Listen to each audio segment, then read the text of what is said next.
진성준 정책위 의장님 참석하셨습니다. 박성준 원내수석님 참석하셨고요. 농해수위 간사이신 이원택 의원님 참석하셨습니다. 예, 반갑습니다. 예, 문금주 의원님 참석하셨습니다. 이병진 의원님 참석하셨습니다. 안녕하세요. 예, 윤준병 의원님 참석하셨습니다. 네, 반갑습니다. 임호선 의원님 참석하셨습니다. 예, 저는 농어민위원장 임미애입니다. 농업농촌 농민살리는 민생사법 기자간담회 시작하도록 하겠습니다. 먼저 진성준 정책위 의장님의 모두 발언으로 시작을 하겠습니다. 네. 수확기가 이제 끝나가는 가운데 쌀값은 여전히 18만 원대에 불과합니다.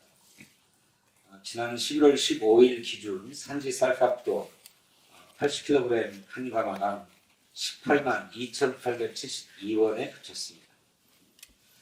지난해 대통령이 양곡관리법을 거부하면서 약속한 쌀값 20만 원은 휴직 조각이 되버린지 오래입니다. 정부 약속만 믿고 쌀을 매입한 유통 상인들도 막대한 피해를 봤습니다. 그런데도 대통령의 쌀값 약속을 적극적으로 이행해야 할 주무부처인 농림축산식품부 송민영 장관은 쌀값 정상화의 의지는 고사하고 입법부를 향해서 망언을 쏟아냈습니다. 쌀값 폭락으로 생계를 위협받는 우리 농민들을 위해서 민주당이 농해수위에서 의결한 농업민생사법을 두고 농업의 미래를 망치는 법, 농망사법이라고 하고, 또 농업재해대책법은 그 자체가 재해다라고 하는 참 왜곡과 망언을 쏟아냈습니다. 지금 우리 농업을 망치고 농정 실패의 책임을 농민들께 전가하는 사람이 누굽니까? 양곡관리법 등을 거부하고 농민과의 약속도 파기한 윤석열 정권 아닙니까? 농민의 고통과 피눈물을 어루만지지는 못할 마음처럼 농민을 살리고 민생을 살리기 위한 국회 입법에 망발만 쏟아내는 작태 참 기가 막힙니다. 뒤에서 다 설명하실 것이기 때문에 생각하겠습니다만 농림수산식품부 장관이 주장한 가짜 뉴스입니다. 상세한 설명 들어주시고요. 우리 농해수위가 의결한 농업을 살리는 농업민생사법은 윤석열 정부의 약속 위반, 농정 실패에 대한 당연한 귀결이자 대안입니다. 민주당은 농업민생사법을 내일 본회의에서 반드시 처리할 예정입니다. 윤석열 대통령도 이번만큼은 거부권 행사하지 말기를 바랍니다. 민주당은 우리 농민이 가격 걱정, 재해 걱정 없이 농사를 지을 수 있도록, 그리고 국민의 먹거리를 안정적으로 공급할 수 있도록 근본 대책을 반드시 마련하겠습니다. 감사합니다. 예, 감사합니다. 다음은 11월 28일 예정된 국회 본회의와 관련된 원내 입장을 박성준 원내수석님께서 말씀해 주시겠습니다. 네, 윤석열 정부가 벌써 25번이나 거부권을 행사했습니다. 이 25번 거부권 안에 양곡관리법을 포함해서요, 농어민을 위한 법이 3건이나 포함되어 있습니다. 농업은 주요 국가 전략 산업인 동시에 국민의 먹고 사는 문제가 달린 민생 그 자체입니다. 민생 법안에 대한 거부권 행사는 윤석열 정부에 대한 민심 이반을 가속화시킬 뿐입니다. 민생을 도외시하는 윤석열 정부의 행태에도 우리 더불어민주당은 민생 법안을 통해 국민의 어려움을 해결하기 위한 노력을 멈추지 않겠습니다. 농업민생사법은 변화하는 기후, 또 사회적 환경, 기술 혁신에 발맞춰서 지속가능한 농업을 만들기 위해서 반드시 필요한 법입니다. 양축관리법, 농산물가격안정법, 농업재해대책법, 농업재해보험법, 내일 본회의에서 반드시 통과시키도록 하겠습니다. 내일 본회의에서는 주요 민생법안이 처리될 예정인데 바로 이 농업민생사법이 가장 중요한 또 민생현안법입니다. 내일 본회의에서 처리하도록 더불어민주당은 최선을 다하도록 하겠습니다. 이상입니다. 예, 감사합니다. 그러면 다음은 농업민생사법 개정 경과 및 취지에 대해서 이원택 농해수위 간사께서 말씀해 주시겠습니다. 예. 국회 농해수위 민주당 간사 이원택입니다. 농업민생사법 추진 취지와 경과에 대해서 말씀드리겠습니다. 민주당은 21대 국회에서 반복되는 쌀값 폭락 사태를 막기 위해 양육관리법 개정을 추진했었습니다. 그러나 대통령 거부권 행사로 결국 폐기가 됐습니다. 거부권 행사 당시 정부는 그 양육관리법 개정이 아니더라도 쌀값을 얼마든지 안정시킬 수 있다고 공언했습니다. 양곡법 없이도 쌀값을 안정시킬 수 있다고 장관급 장관은 여러 번 공언했습니다.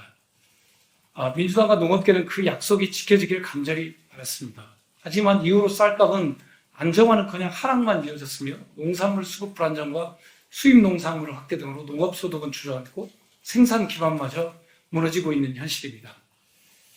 민주당은 정부 농정 실패를 바로잡고 신냉정체제, 기후위기, 디지털 AI 혁명 등으로 인한 국가적 위기 속에서 국민의 먹거리를 안정적으로 보장하고 농업을 살려야 한다는 절박한 심정으로 지난 양곡법 개정안에 대해서 성찰하고 심도 있는 논의를 통해서 더 나은 개정안을 만들었고요. 또 농산물 가격 안정제를 추가로 도입하기로 하였습니다.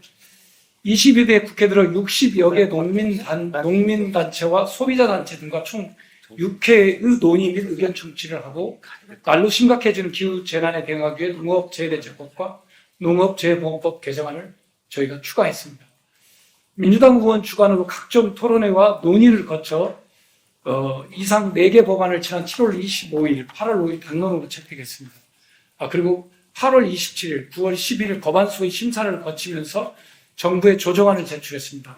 이때 심사 때 정부와 민주당 농해수위 의원들 간의 쟁점과 그 쟁점에 대한 조정안 타협안을 11월 말까지 제출해주도록 요구를 했었습니다.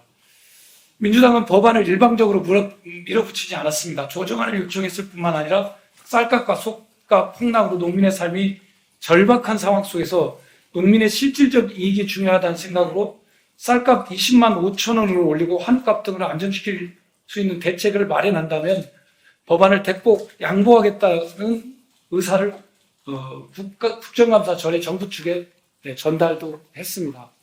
이러한 노력에도 불구하고 어떤 대안도 제시되지 않았고 쌀값은 더욱 하락했습니다. 마지막으로 민주당이 쌀값 대책 마련을 위한 양당 정책위원장 간의 원포인트 협상을 제안했지만 국민의힘은 이것조차 받아들이지 않았습니다. 정부 여당은 민주당이 수많은 노력을 외면했습니다. 그래서 야당은 11월 21일 2차 심사죠. 법안 소위와 2시간 열린 안건조정위원회 전체회의를 거쳐서 농업민생사법을 통과시켰습니다. 사법 단독 의견은 농정당과의 약속 위반과 정책 실패에 따른 불가피한 선택입니다. 윤석열 정부는 양곡법에 대한 대통령 거부권 행사 시 약속했던 쌀값 20만 원 유지 약속을 위반했습니다. 11월 15일 현재 산지 쌀값은 80kg당 18만 2,732원에 불과합니다.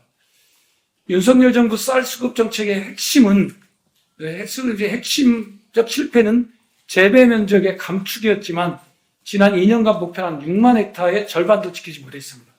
타작물로 전환했던 3만 헥타르 농가 중 2만 헥타르는 다시 쌀로 돌아왔습니다. 이게 윤석열 정부의 전략작물 직불일제를 통해서 재배 면적을 줄이겠다고 하는 정책 설계가 잘못됐습니다. 그때 과감하게 인센티브를 줘야 된다고 그러는데 농민이 쌀 농업에서 다른 농업으로 전환될 수 있도록 인센티브 요인이 작았던 것이 주요된 원인입니다. 그래서 이 요인도 쌀값 폭락의 큰 요인이라는 말씀을 드립니다.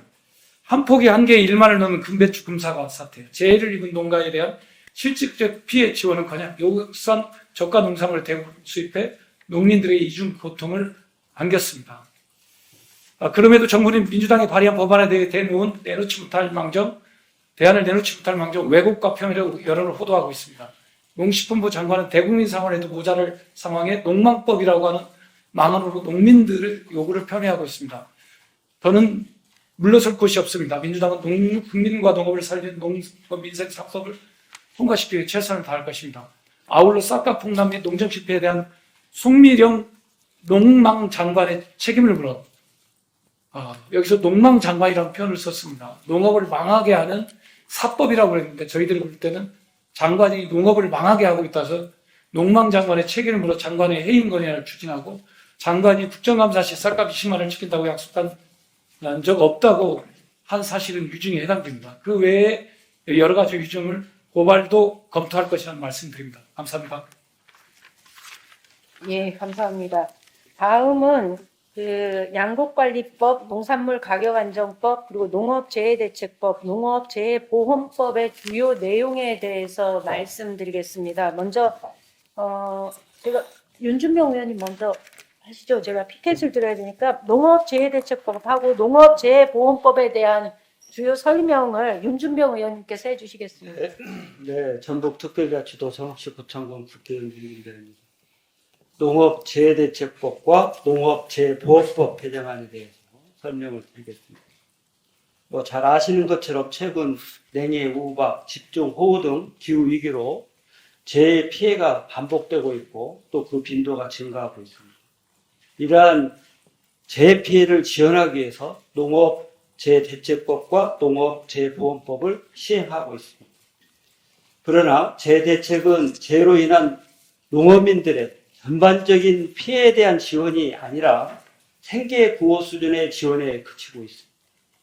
농약대, 대파대 등에 대한 복구비 지원 단가마저도 실거래가 대비해서 60% 수준에 불과해서 재해 피해를 입은 농어가가 다시 일상으로 회복하기에는 턱없이 낮은 수준입니다. 재보험 역시 가입률은 작년 기준 전체 농가의 53%에 그치고 있고 보험 대상 품목 수도 73개이지만 해당 품목을 생산한다 해도 시군별 일정 기준을 충족하지 못하면 가입조차 불가능합니다. 또한 최근 자연재해 빈도가 증가하자 정부가 보상률을 하향하거나 농업인의 과실에 관계없이 손해 할증률을 상향하는 등 재해 피해 책임을 농업인들에게 전가하고 있는 실정입니다. 이와 같이 농업재해대책법과 재해보험법은 재해 농어가들의 피해를 온전하게 지원하고 있지 못해서 재해 발생 시마다 입법적인 보완이 요구되어 왔습니다.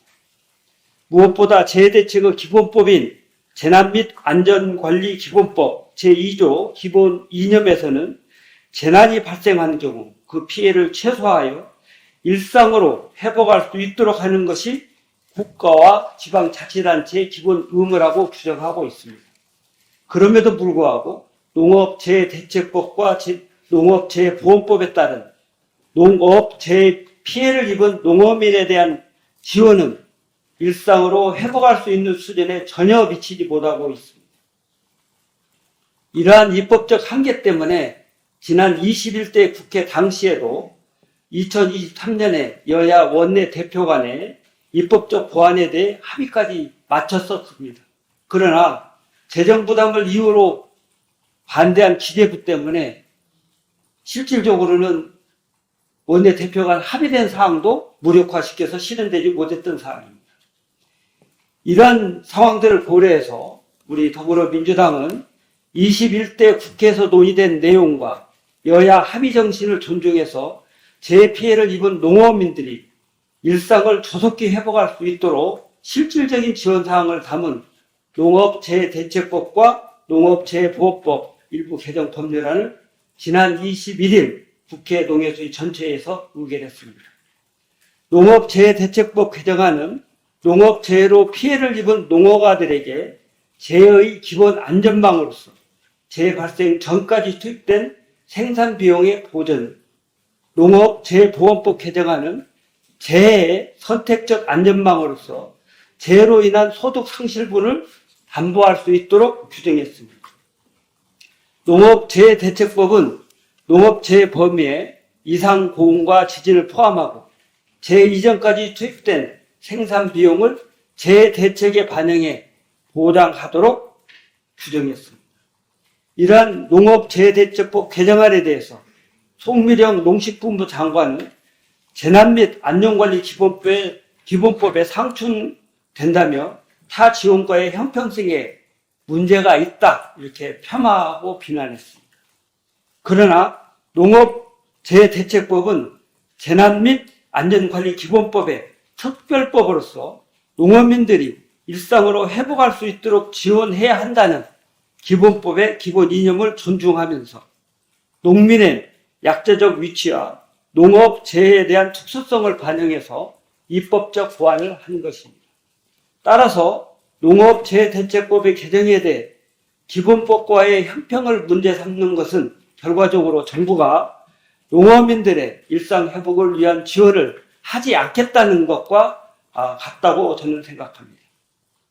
농업재해보험법 개정안은 현장에서 늘 지적되어 온 재해보험의 할증 문제를 해결하기 위해 농어민의 과실과 무관한 자연재해로 인한 피해에는 할증 적용을 원천적으로 배제하고 농어민의 피해 경감 노력 불이행에 따른 할증만 적용할 수 있도록 규정했습니다.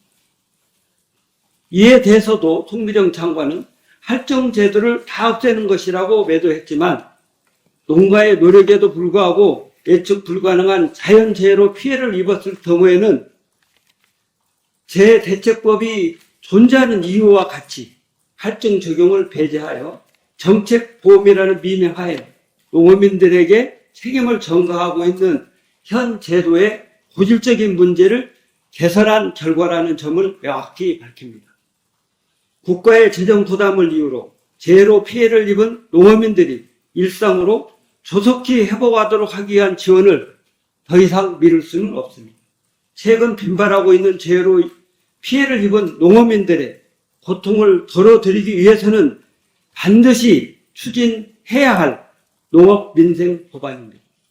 자연재해 등으로 인한 피해에 대해서 정부의 지원이 농가에 실질적으로 도움이 될 수 있도록 법적, 제도적 안정장치를 마련하는 데 정부와 여당 또 국민 모두가 함께 동참해 주실 것을 간곡히 호소드립니다. 구체적인 사항은 배포된 자료를 참고해 주시길 바랍니다. 감사합니다.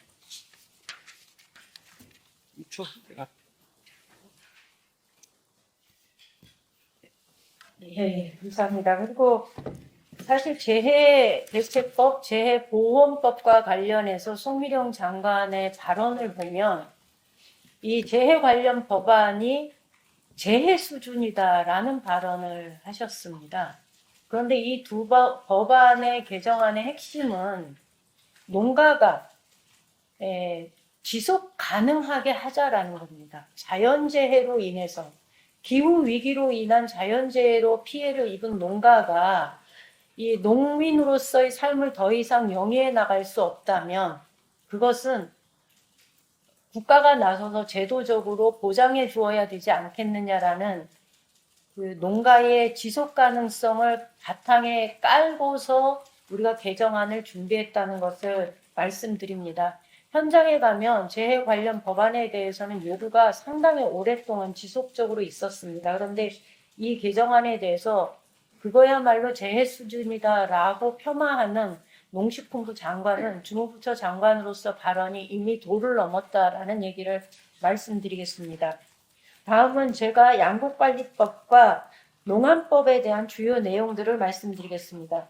여기 계신 기자님들도 가장 궁금하신 게 이번 양곡법 개정안이 지난번 거부권 행사했을 때 그 법안과 어떤 차이가 있는지 가장 궁금해하실 텐데요. 핵심은 이겁니다. 이번 양곡법에서는 쌀 중심 양곡 정책에서 탈피하자. 그래서 밀, 콩 등도 정부가 정책적으로 관리하고 지원하도록 하자. 이것이 첫 번째 핵심입니다. 그래서 쌀뿐만 아니라 밀, 콩도 공공비축 양곡 대상에 포함하도록 한 것이 정책적 변화라고 말씀드리겠습니다. 두 번째는 쌀 과잉 문제를 해소하기 위해서 사전적 수급 정책을 강화하도록 했습니다. 특히 논타작물 재배 지원의 근거를 마련해서 정부가 안정적으로 재정적으로 논의 벼가 아닌 타작물을 재배했을 경우 지원할 수 있는 근거를 마련했습니다. 또 양곡 가격 안정제를 도입해서 기준가격, 이번 개정안에는 공정가격이라고 표현을 했는데요. 이 가격 밑으로 하락할 경우 생산자에게 그 차익을 지급하도록 했습니다.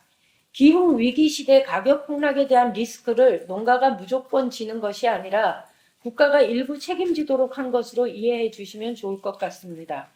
마지막으로 가장 관심이 많은 부분이 가격 폭락 시 초과 생산량을 매입하고 폭등 시에 시장에 방출하는 것을 의무화한 것인데요. 이 부분에 대해서 남는 쌀 강제 매입법이다 라고 송미령 장관이 왜곡하고 있는데 전혀 그렇지 않습니다. 얼마까지 떨어졌을 때 정부가 매입하는지가 핵심인데 그 기준이 되는 가격은 정부가 정하도록 했습니다.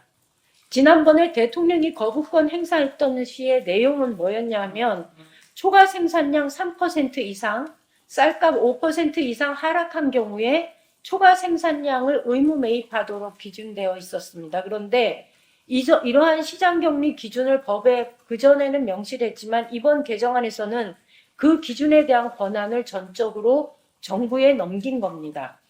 그만큼 정부의 재량권을 준 것이고 만약 15만 원까지 떨어진다라고 우리가 예상을 하면 그때 정부가 매입해야 되는 것은 당연하지 않겠습니까? 이걸 가지고 불합리하다거나 무리하다거나 이렇게 얘기하지 않을 것입니다. 이미 정부는 그동안 22년, 23년, 24년 매해 초과된 생산 물량에 대해서 의무적으로 격리를 해왔습니다. 이것이 법적으로 의무가 아니라 농정을 운영하는 과정에서 격리를 해왔습니다. 그로 인한 비용도 발생을 했고요. 정부가 시장 가격이 하락했을 때 매번 해왔던 것을 그것을 법적 근거를 가지고 할 수 있도록 조치를 취한 것을 가지고 이것이 강제 매입법이다라고 왜곡하는 건 농정당국 책임자로서는 해서는 안 될 발언이다라는 얘기를 드리겠습니다. 이 규정을 이렇게 넣은 이유는 쌀이 식량안보 핵심 품목일 뿐만 아니라 임차농이 절반이나 되는 농촌 현실 때문입니다. 즉 가격 안정제를 통해서 차익을 보전받더라도 임차농이 차익을 받지 못하고 지주가 받는 경우도 발생할 수 있기 때문에 가격이 심각하게 폭락하는 경우에는 시장 가격이 유지될 수 있도록 의무화해야 한다는 것입니다. 임차농의 피해 등을 막기 위한 최소한의 장치라는 점을 이해해 주셨으면 합니다. 그리고 현재도 정부는 아까 말씀드린 대로 매년 초과 생산 물량에 대해서 시장 격리를 하고 있고 초과 생산 물량을 격리하지 않은 적이 10년간 단 한 번도 없었습니다. 최근에는 초과 생산 물량의 2배 이상 격리하고 있는 것이 현실이고 정부가 현재 하고 있는 상황을 법에 명시하는 걸 왜 이렇게 격한 표현을 해가면서 반대하는지 이해할 수가 없습니다. 두 번째로 농수산물 유통 및 가격 안정에 관한 법률, 줄여서 농안법에 대해서 간략하게 설명드리겠습니다. 최근 한국은행에서도 발표가 있었는데요. 우리나라 농산물의 가격 변동성은 주요국 대비 최고 수준입니다. 그 말은 국내 농가들이 다른 나라에 비해 훨씬 더 높은 가격 리스크를 안고 농사를 짓고 있다. 이렇게 표현할 수 있습니다. 다른 나라보다 더 큰 폭의 리스크 완충 대책이 필요하다는 뜻이기도 합니다. 현행법상 정부가 가격이 폭락하면 농산물을 매입하고 폭등하면 방출하는 시스템을 갖춰서 가격을 안정적으로 유지하도록 되어 있지만 윤석열 정부 들어 지나치게 물가관리 측면에서 이 문제를 접근하면서 가격 폭락 시에 제대로 대응하지 않고 가격이 폭등하면 오히려 수입으로 이 문제를 메우고 있는 실정입니다. 이런 상황에서 농민들이 안심하고 농사짓기 점점 더 어려워졌습니다. 이에 가격 폭락 시에 생산자 보호를 위해 농산물 가격 안정제를 도입해서 기준가격 이하로 가격이 떨어지면 그 차익을 지원하는 게 이 개정안의 골자입니다. 정부는 쏠림 현상에 따른 공급 과잉을 우려하지만 주요 농산물에 동시 시행하게 되면 이 문제는 충분히 해결 가능합니다. 이미 미국에서도 이와 유사한 제도가 시행 중에 있습니다. 우리 지자체에서도 70여 곳에서 이미 이러한 유사한 제도가 시행되고 있다는 것을 말씀드립니다. 따라서 농림부 장관의 과도한 걱정은 붙들어 매시라 이런 말씀 드리고 싶습니다. 자세한 내용은 배포해드린 자료를 참고해 주시면 좋겠습니다. 이상입니다. 이와 같이 말씀드린 4가지 법안에 대해서 간략하게 설명을 드렸습니다. 이제 기자님들께서 궁금해하시는 부분에 대한 질문을 주시면 답변 드리도록 하겠습니다. 그런 취지로 이해하셔도 되고요. 사실 윤석열 정부 정황근 송미령 장관이 지금 그 3년차 농정을 하고 있는데 쌀값을 결국은 계속 논란이 되고 있지 않습니까? 22년에도 논란이 됐고 23년에도 논란이 됐고 24년에도 논란이 됐습니다. 그것을 사실 근본적으로 대책을 만들기로 했는데 사실 뭐 대책의 효과가 없잖아요. 지금 객관적으로 드러나는 거. 그래서 윤석열 정부의 농정의 실패라는 말씀 드리겠고요. 다만 그런 숙미령 장관도 적극적으로 예를 들면 최선을 다해서 쌀값을 잡겠다, 노력하겠다 이렇게 했지만 결과적으로는 지금 안 되고 있고 또 특히 상임위 과정에서 뭐 여러 가지 이 말씀의 과정에서 위중적 요소도 있고 또 지금 이 농업민생 3법에 대해서 농랑법이라고 주장을 하고 있는데 저희들이 도저히 납득이 안 되고 있습니다. 그래서 과연 이대로 가면 우리 농업이 지켜질 수 있을까? 우리 농업 기반이 계속 무너질 것 같은데 핵심은 이거 아닙니까? 국민들은 저렴하게 농산물을 샀으면 좋겠잖아요. 그렇죠?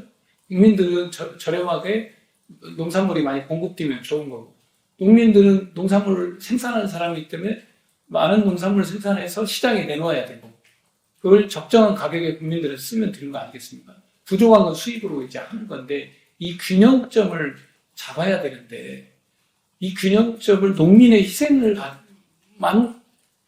어떤 희생을 바탕으로 해서 그 균형점을 잡고 있다는 겁니다.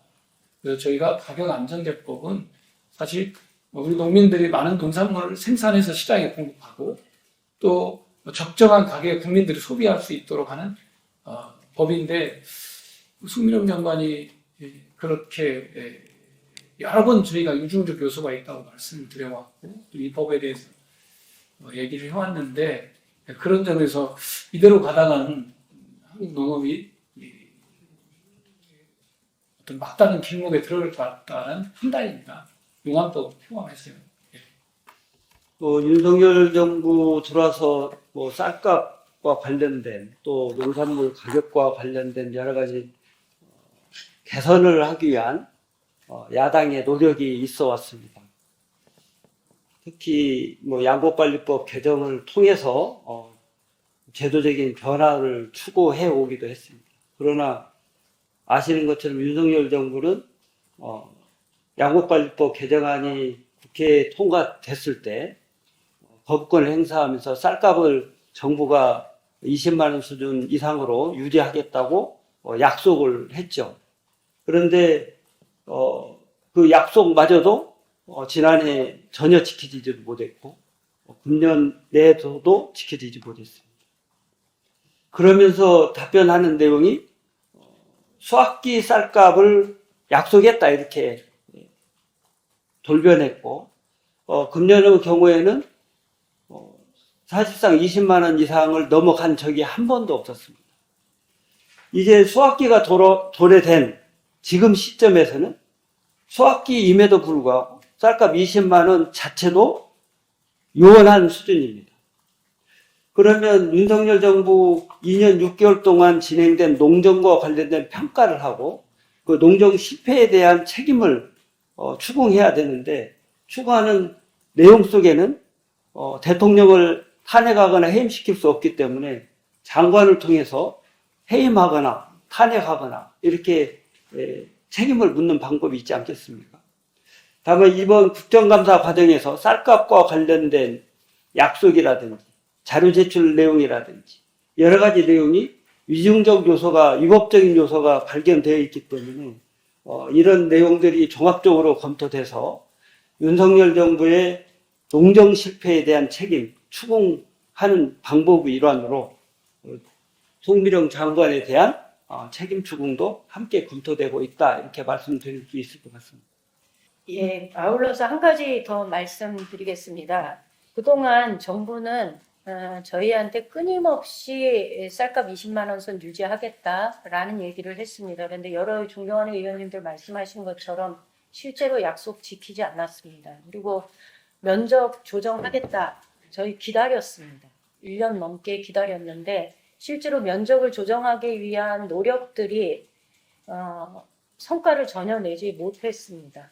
그러니까 정부가 그동안 윤석열 정부 들어서 지속적으로 약속을 해왔던 것들이 단 하나도 지켜지지 않았다라는 말씀을 드리겠습니다. 이것이 선의를 가지고 정책을 아무리 입안한다 하더라도 그것이 정책 효과를 내지 못하고 시장에서 오히려 혼란만 가중시키고 있는 상황이 지금의 현실이다라는 말씀을 드리겠습니다. 이 상황에서 정부는 선제적으로 격리 조치 발표했지만 시장이 반응하지 않았습니다. 왜 이런 문제가 생겼을까를 돌이켜보면 저희는 이렇게 판단합니다. 시장이 정부의 농정을 발표를 신뢰하지 않는다. 그러면 시장이 이러한 발표들을 신뢰하고 이것이 가격에 영향을 미치게 하기 위한 방법이 뭘까? 정치가 이 시점에서 무엇을 해야 할 것인가를 고민했고 저희는 지금 시기에 재배 면적을 격리하는 문제, 분리해내는 문제와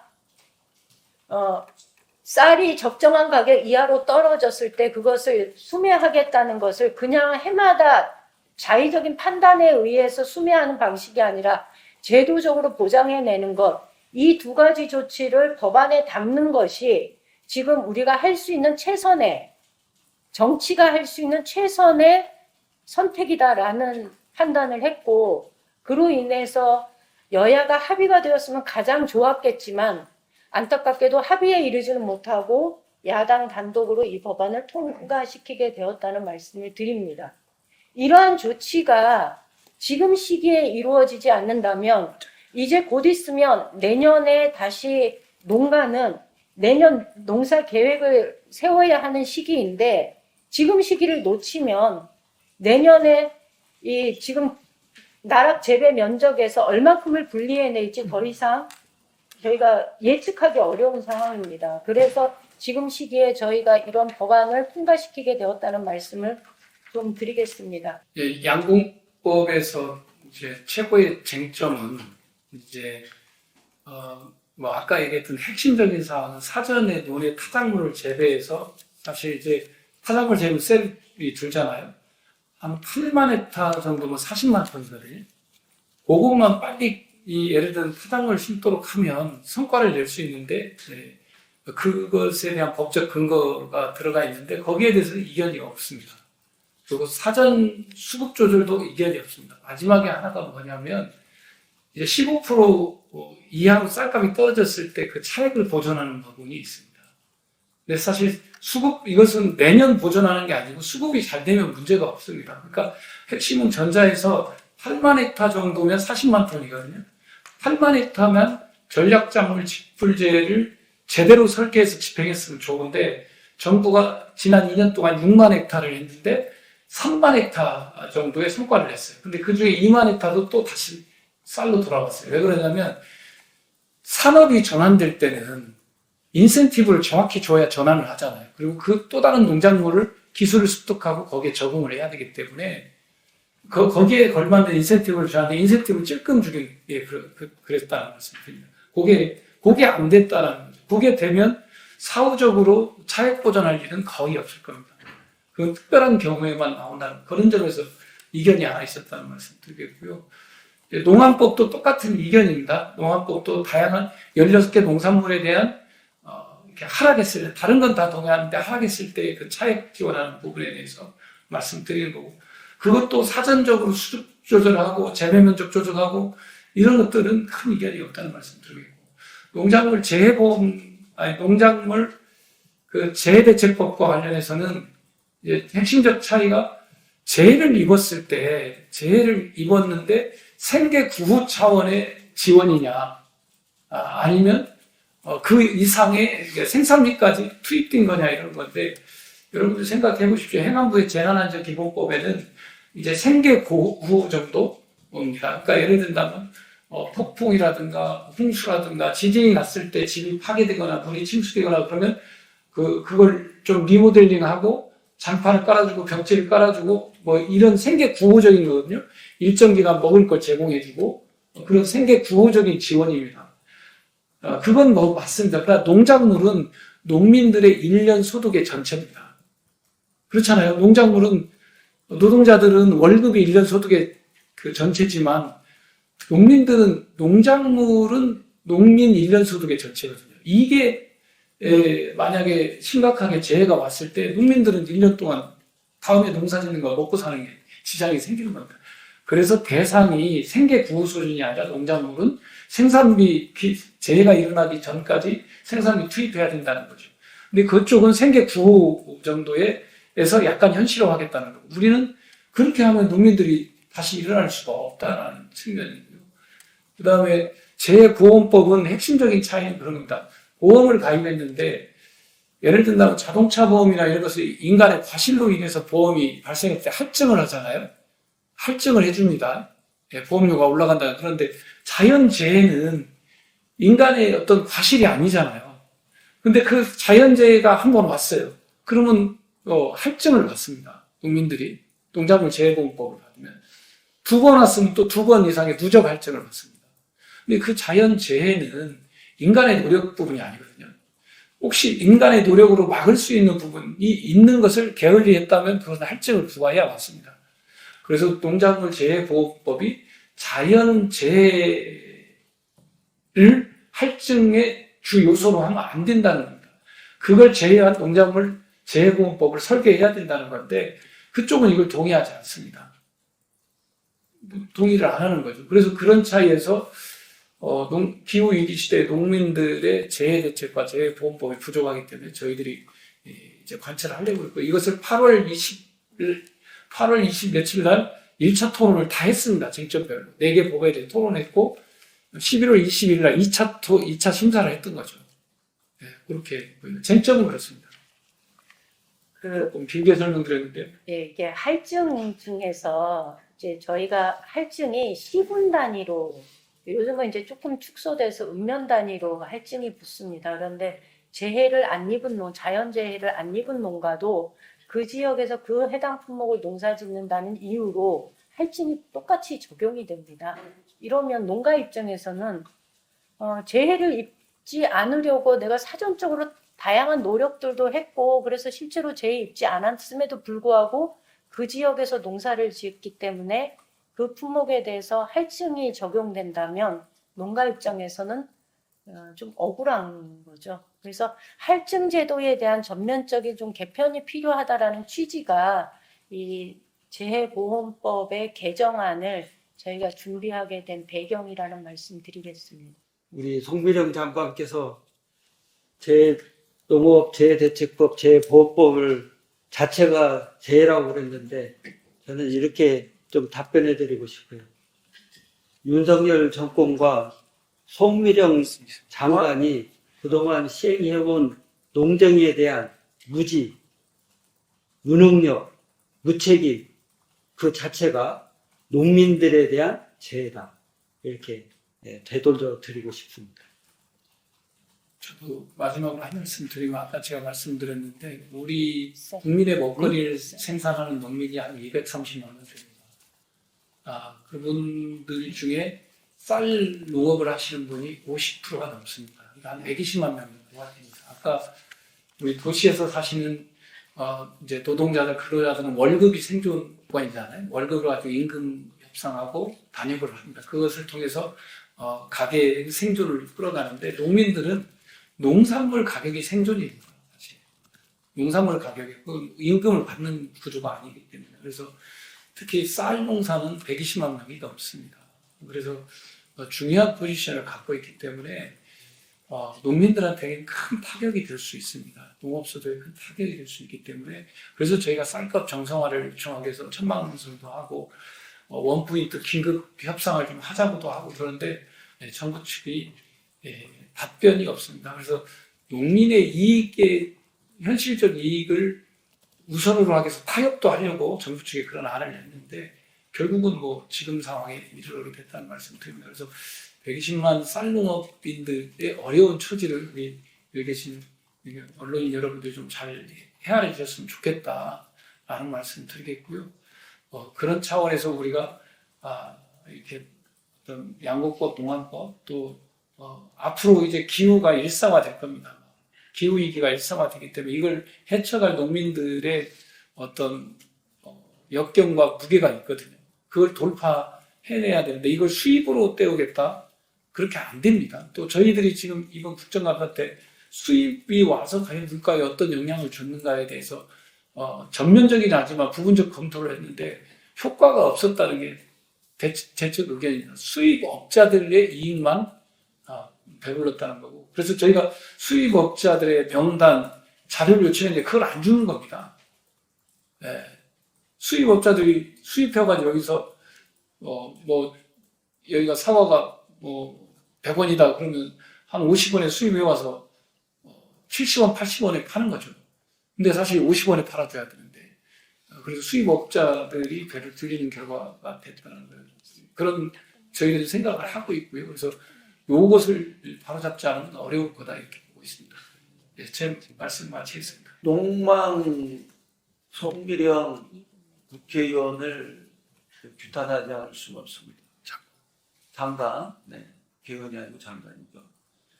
명태균과 같이 예지력을 갖고 있는지 어떻게 그 사법이 농촌을 망치는 법이라고 재단할 수 있습니까? 어느 도단입니다. 심지어 농민을 위하고 우리 민족의 기간 산업인 이 산업을 또 우리 식량 안보와 주권 차원에서 영원히 보존하기 위해서 불철주야 고민하고 농민과 더불어 고민해야 될 사람이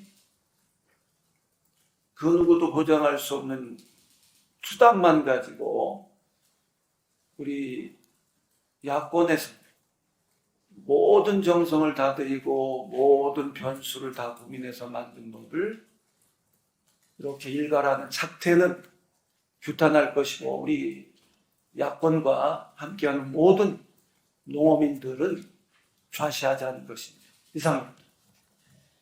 예, 마지막으로 양곡관리법을 대표 발의한 사람으로서 한 가지만 말씀드리겠습니다. 양곡관리법 개정안은 이미 기존의 정부가 해오던 정책을 법적으로, 제도적으로 충분하게 담아낸, 제도화해낸 법안이다라는 말씀 드리고요. 왜 하필 지금 시기냐라는 얘기들을 많은 분들 하시는데 아까도 말씀드렸지만 지금 해야 됩니다. 그래야 내년 농사를 준비할 수 있습니다. 그래서 대통령께서는 이 법안에 대해 4가지 법안에 대해서 거부권을 행사할 것이 아니라 내년이라도 농업이 정상화되기 위해서 반드시 필요한 법안이고 시기적절하게 통과된 법안이니 거부권 행사하지 마시라라는 얘기를 좀 드리겠습니다. 이상으로 기자간담회 마치겠습니다. 고맙습니다.